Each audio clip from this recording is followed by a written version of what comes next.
Assalamualaikum warahmatullahi wabarakatuh. Alhamdulillahilladzi anzala ala abdihil kitab wa lam yaj'al lahu iwaja qayyiman liyunzira ba'san syadidan min ladunhu wa yubashshiral mu'minina alladzina ya'maluna shalihati anna lahum ajran hasana makithina fihi abada. Asyhadu an la ilaha illallah wahdahu la syarikalah wa asyhadu anna Muhammadan abduhu wa rasuluh la nabiyya ba'dah, amma ba'du. Alhamdulillah, kita jumpa lagi. Ini video saya yang ke-10. Kali ini saya akan membahas tentang kualitas jiwa kita. Tapi sebelumnya akan saya kemukakan beberapa informasi tentang jiwa yang terdapat di dalam Al-Quran, kemudian perangkat-perangkat jiwa. Baik, mari kita mulai.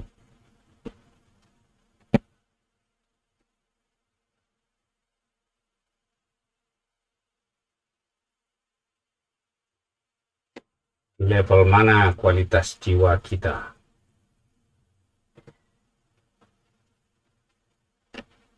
Pertama, beberapa informasi tentang jiwa. 1. Jiwa menyatakan kesaksiannya. Ini sudah saya bahas pada video yang sebelumnya. Ketika anak Adam keluar dari tulang sulbi, diminta kesaksian terhadap jiwa mereka, anfusihim. Alastu birabbikum? Maka aku Rabbmu, bala syahidna. Jiwa-jiwa menjawab, iya kami jadi saksi. Tapi ingat bahwa yang diminta itu kesaksian ketika keluar dari tulang sulbi. Jadi bukan beramai-ramai. Setiap keluar tulang sulbi diminta, tiap keluar tulang sulbi diminta. Karena sudah banyak, jadi kita menggunakan kata jama'. Yang kedua, jiwa itu mengalami penyempurnaan. Ini surat Asy-Syams, surat 91 ayat 7. Wa nafsi wa ma sawwaha. Demi jiwa dan penyempurnaannya. Jadi jiwa itu mengalami penyempurnaan mulai dari anak-anak, remaja, dewasa, terus ya sampai menjadi matang ya. Yang ketiga, diilhamkan fujur atau kejahatannya dan takwanya. Juga surat Asy-Syams ayat lanjutannya, wa alhamaha fujuraha wa taqwaha. Jadi setiap orang itu tidak usah diajarkan tentang bohong itu salah, itu sudah tahu bahwa bohong itu salah. Tidak usah diajarkan tentang menolong orang itu baik, sudah tahu itu baik. Sabar itu baik. Jadi nilai-nilai baik buruk itu orang-orang sudah tahu karena Allah sudah ilhamkan. Ini yang disebut dengan fitrah. Berikutnya, jiwa itu bisa bersih dan kotor. Qad aflaha man zakkaha wa qad khaba man dassaha. Ini sengaja saya kasih warna beda karena yang bersih dan kotor itu jiwa, bukan ruh. Dan upaya-upaya kita haruslah dalam rangka membersihkan jiwa kita itu agar menjadi orang yang beruntung. Jiwa kotor itu karena dosa-dosa kita. Membersihkannya dengan mohon ampun, ya. Menguatkannya dengan melakukan amal-amal soleh yang diridhoi Allah. Loh, kok ada yang diridhoi Allah? Nanti ketika membahas amal soleh akan saya tunjukkan ada amal soleh yang tidak diridhoi Allah, ada yang diridhoi Allah. Nanti sekarang tidak saya bahas dulu. Yang kelima, ketika tidur lepas dari badan atau jasad disatukan dengan jiwa orang yang sudah meninggal. Surat Az-Zumar ayat 42. A'udzubillahi minasyaitonirrajim. Allahu yatawaffal anfusa inna mautiha wallati lam tamut fi manamiha. Fayusikul ladzi qada 'alaiha al-mauta wa yursilul ukhra ila ajalin musamma. Inna fi dzalika laayatil liqaumi yatafakkarun. Allah memegang jiwa pada saat kematiannya dan jiwa yang belum mati ketika tidur. Maka dia tahan jiwa orang yang telah ditetapkan kematiannya dan dilepaskan jiwa orang yang lain sampai waktu kehidupan. Sungguh pada demikian itu terdapat tanda-tanda kebesaran, tanda-tanda Allah atau ayat-ayat Allah bagi kaum yang berpikir. Jadi orang tidur dan orang yang mati, jiwanya itu disatukan Allah. Jadi boleh jadi ketika kita tidur mimpi ketemu dengan orang yang sudah meninggal itu betul, atau jin menyerupai. Tetapi kalau kita tidur mimpi ketemu dengan Rasulullah Sallallahu Alaihi Wasallam, itu pasti ketemu dengan Rasulullah, karena beliau mengatakan iblis tidak bisa menyerupai beliau. Gitu. Berikutnya mengalami maut. Ini di surat Ali Imran surat 3 ayat 185. Kullu nafsin za'iqatul maut. Kemudian di surat 21 juga bunyinya sama, ya. Surah Anbiya. Kullu nafsin za'iqatul maut. Setiap jiwa mengalami maut. Bagi fisik, maut itu adalah mati, meninggal. Tapi bagi jiwa, maut itu adalah pintu, ya, pintu masuk ke alam barzah dari alam fana. Jadi jiwa itu tidak mati, yang mati itu badan, fisik, ya, jasad. Pertanyaannya, siapa yang merasakan siksa atau nikmat di alam kubur? Ruh atau jiwa?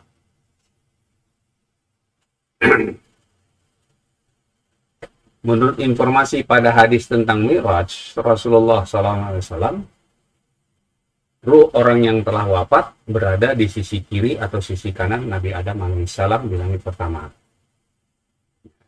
Saya tidak kemukakan hadisnya di sini karena panjang, ya.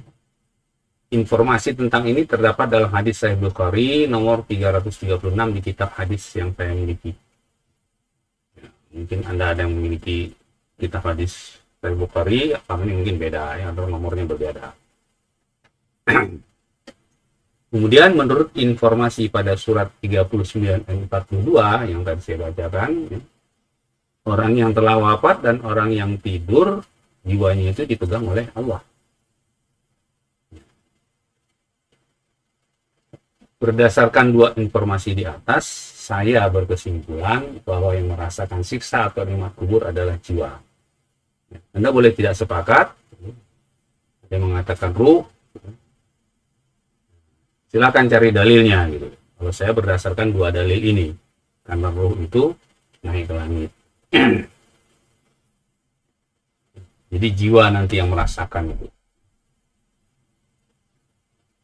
Ketika orang tidur itu disentuh tidak terasa. Kalau terasa nggak tidur. Kenapa? Karena jiwanya tidak ada. Berarti yang menjawab salam ketika kita mengucapkan salam sewaktu masuk ke area perkuburan adalah jiwa. Kita mengucapkan assalamualaikum itu dijawab oleh mereka, tapi kita tidak bisa dengar. Ada orang-orang tertentu yang bisa berdialog dengan jiwa yang ada di dalam kubur.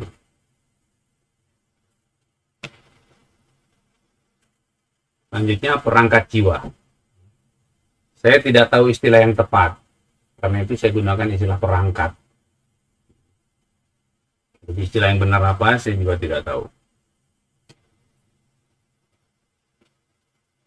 Yang pertama adalah pendengaran. Beda antara telinga dengan pendengaran. Telinga itu adalah fisiknya, pendengaran itu adalah perangkat jiwanya. Orang tidur dipanggil tidak mendengar. Kenapa? Jiwanya tidak ada di badan. Ruhnya masih ada. Telinganya ada. Kalau mendengar, berarti dia tidak tidur. Kemudian yang kedua, penglihatan. Penglihatan juga beda dengan mata. Mata adalah fisiknya, penglihatan adalah jiwanya. Orang tidur yang matanya terbuka tidak melihat. Kenapa? Karena jiwanya tidak ada di badan. Kalau melihat belum tidur. Itu makanya saya katakan ini perangkat jiwa. Itu silahkan dilihat di ayat-ayat yang tercantum di sini ya. Kemudian yang ketiga, fuad.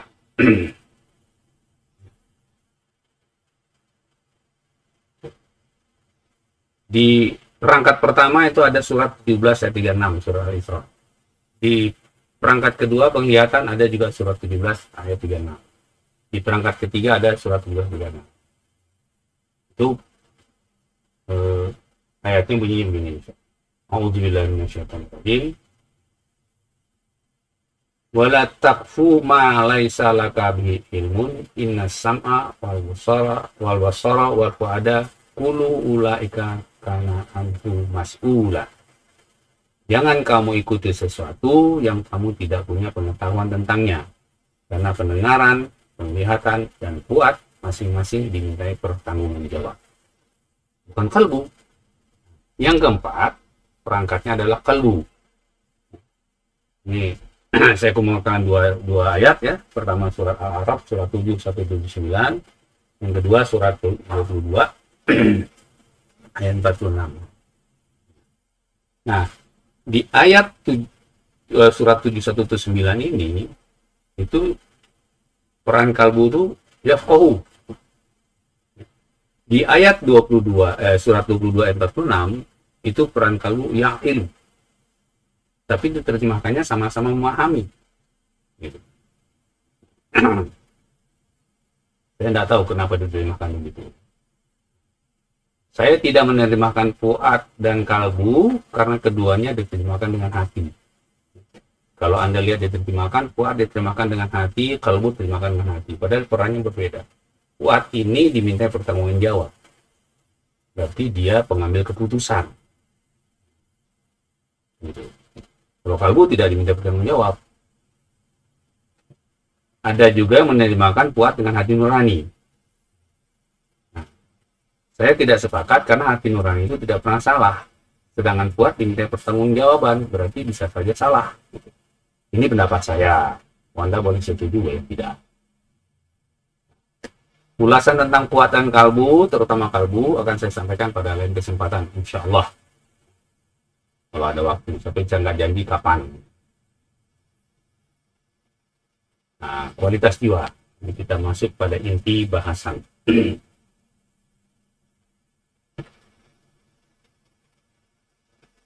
Pertama, jiwa yang suka memerintah pada kejahatan. Di dalam surat Yusuf ayat 53. An-nafsul amaratu bisuk. Jadi jiwa yang memerintah pada kejahatan. Ini kualitas yang terendah. Menurut saya. Orang yang punya jiwa seperti ini tidak pernah merasa bersalah. Kalau disalahin marah. Kemudian yang kedua, tidak mau menerima nasihat. Walaupun dia diam, tapi hatinya tidak terima nasihat. Karena tidak pernah merasa bersalah. Kalau dia berani memarahi orang yang menasihati, dia marahi. Kalau dia nggak berani, dia diam. Tapi dia tidak pernah menerima nasihat itu. Tapi mungkin saja sangat disiplin. Mungkin sangat disiplin. Orangnya strict. Ini yang paling rendah. Yang kedua, jiwa yang selalu menyesali. Nafsul lawwamah. Ini kualitas jiwa menengah. Selalu menyesali perbuatan dosa yang telah dilakukan. Bikin dosa siangnya, malamnya nyesal. Atau bikin dosa malam, paginya nyesal. Nanti bikin lagi, nyesal lagi, bikin lagi, nyesal lagi. Jadi sudah mulai merasa bersalah. Tapi belum bisa melepaskan diri. Mau mendengar nasihat, tapi kemudian melupakannya. Kalau dinasehati itu menerima betul hatinya, tapi nanti lupa, kalah dia. Makanya disebut jiwa yang selalu menyesali gitu.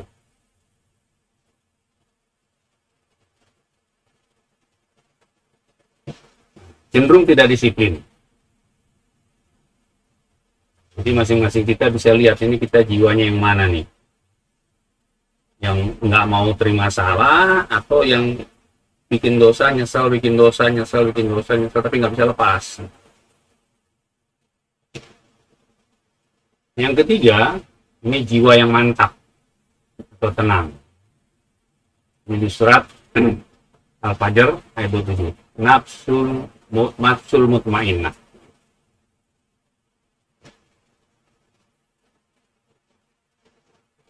Saya menerjemahkan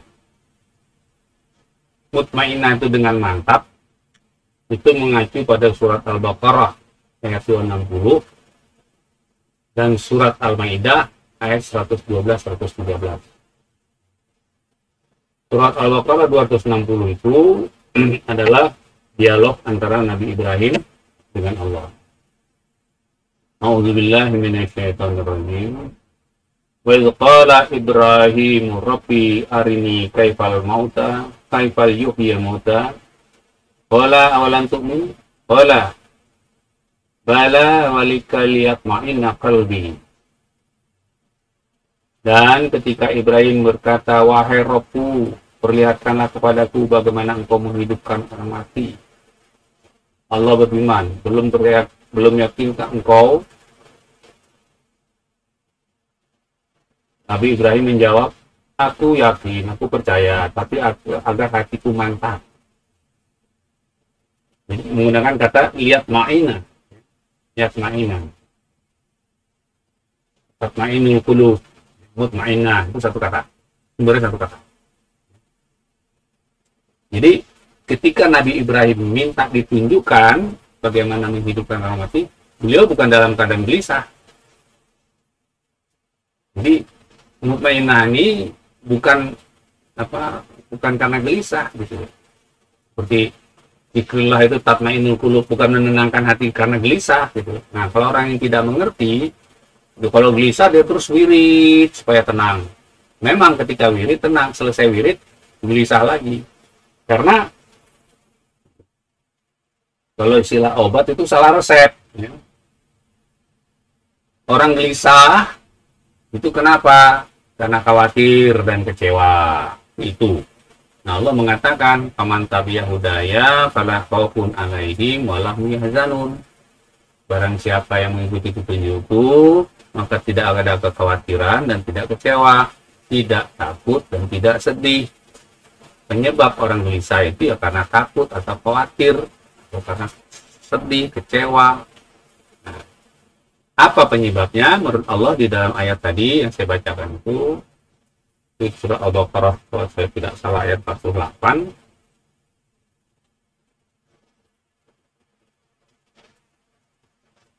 Eh, 38 bukan 28.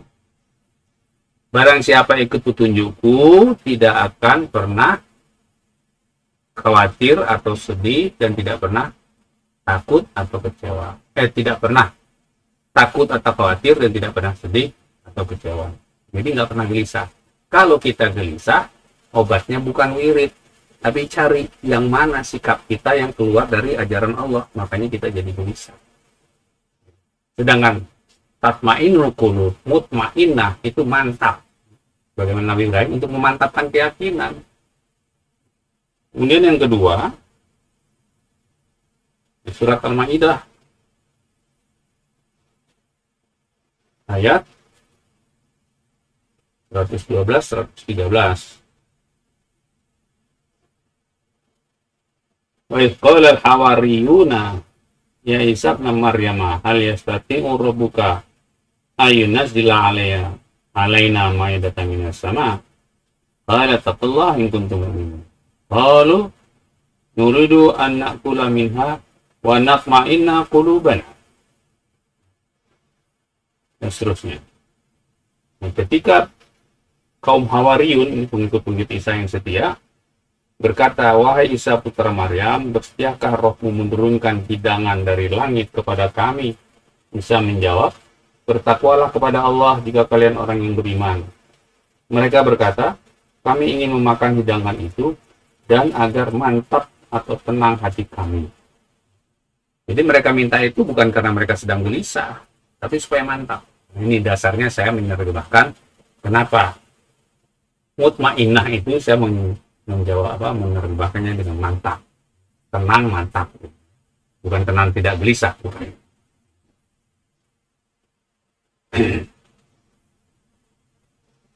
Ini kualitas jiwa tertinggi. Ciri-cirinya memiliki kemampuan menahan diri dari berbuat dosa dan sia-sia. Hebat kan? Mau berbuat dosa bisa nahan.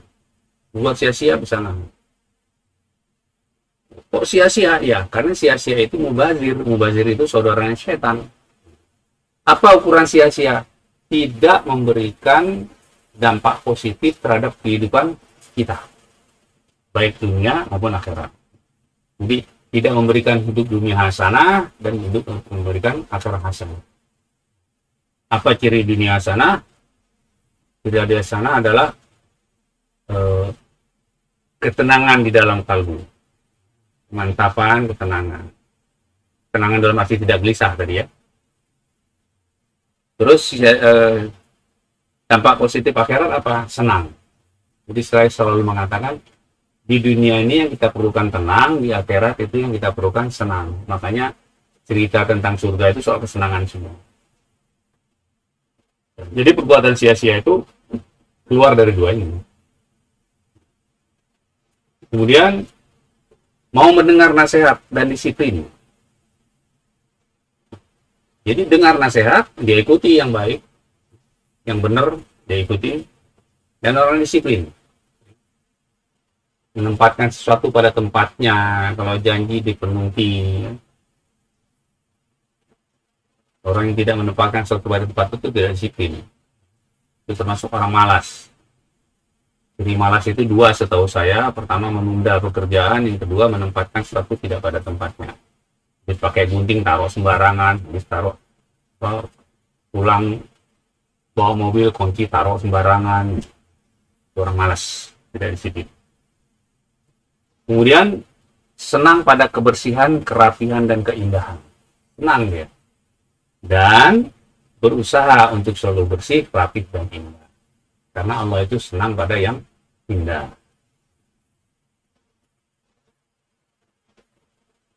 Nah, dari tiga kualitas ini kita bisa tahu kita ada di mana. Lalu, seandainya saya masih di jiwa yang level pertama atau level kedua, bagaimana caranya supaya level ketiga?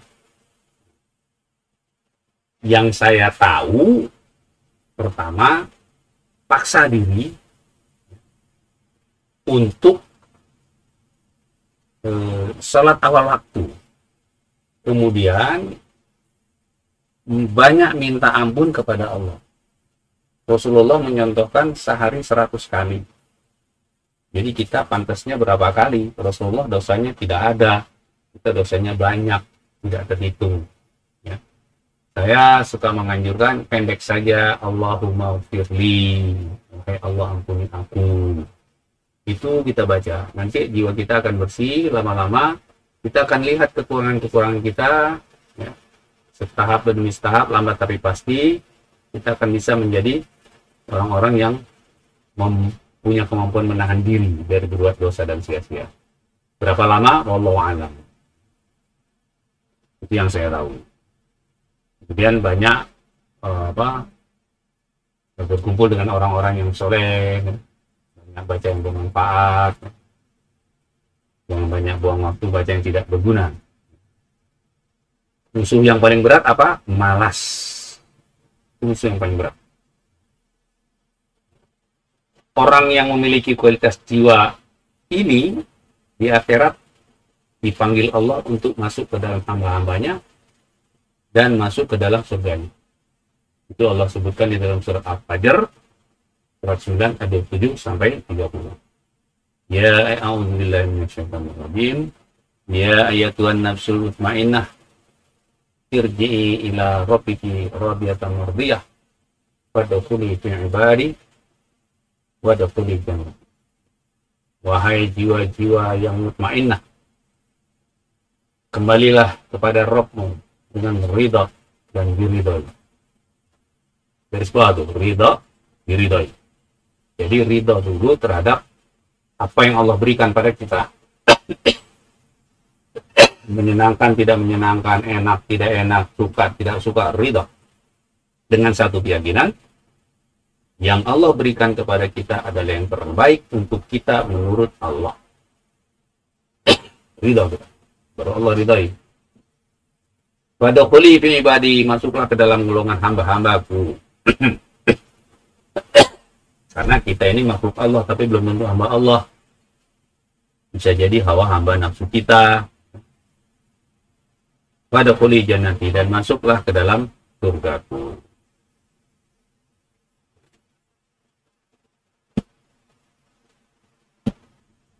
Itu saja yang bisa saya sampaikan pada kesempatan kali ini. Semoga bermanfaat.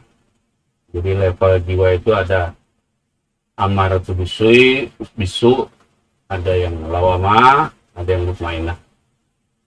Di mana level kita, masing-masing kita yang tahu. Mari kita sama-sama berusaha untuk menjadi orang-orang yang memiliki jiwa mutmainnah. Saya kira itu saja yang saya sampaikan pada kesempatan kali ini. Kalau Anda ingin terus mengikuti video-video saya, silakan di-subscribe bagi yang belum. Kalau Anda menyukainya, silakan di-like, dan kalau Anda menganggap ini perlu disebarluaskan, silakan di-share. Sekian saja dari saya. Kalau ada yang salah, saya mohon maaf. Yang benar datangnya dari Allah, yang salah datangnya dari saya. Saya tutup dengan doa kafaratul majelis. Subhanakallahumma wa bihamdika, asyhadu an la ilaha illa anta, astaghfiruka wa atubu ilaik. Wassalamualaikum warahmatullahi wabarakatuh.